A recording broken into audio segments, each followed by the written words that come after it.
Fouché de Stefan Zweig, lu par Éric Verdun.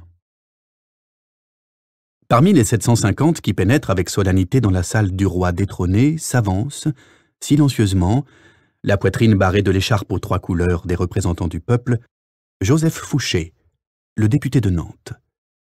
Sa tonsure ne se voit déjà plus. Depuis longtemps, il ne porte plus l'habit de prêtre. Il a, comme tous, un vêtement civil dépourvu d'ornement. Où va-t-il prendre place, Joseph Fouché? Avec les extrémistes de la montagne ou avec les modérés du Marais? Joseph Fouché n'hésite pas longtemps. Il ne connaît qu'un parti auquel il a été et restera fidèle jusqu'à la fin, le parti du plus fort, la majorité. Cette fois encore, il pèse et compte en lui-même les voix. À l'heure actuelle, il le constate, la puissance appartient toujours aux Girondins, les modérés.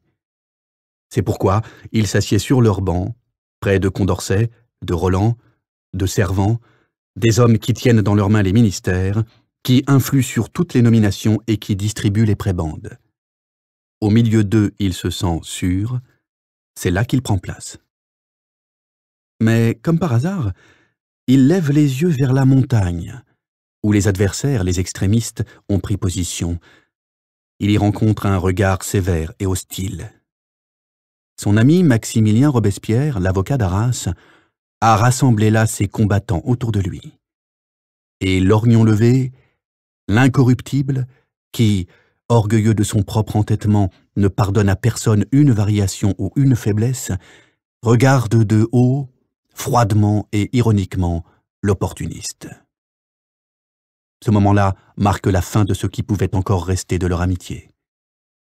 Désormais, à chacun de ses gestes ou de ses actes, Fouché sent derrière lui le regard inquisiteur, inflexible, scrutateur et sévère de l'éternel accusateur, de l'implacable puritain, et il sait qu'il lui faut être prudent. Prudent, personne ne l'est plus que lui.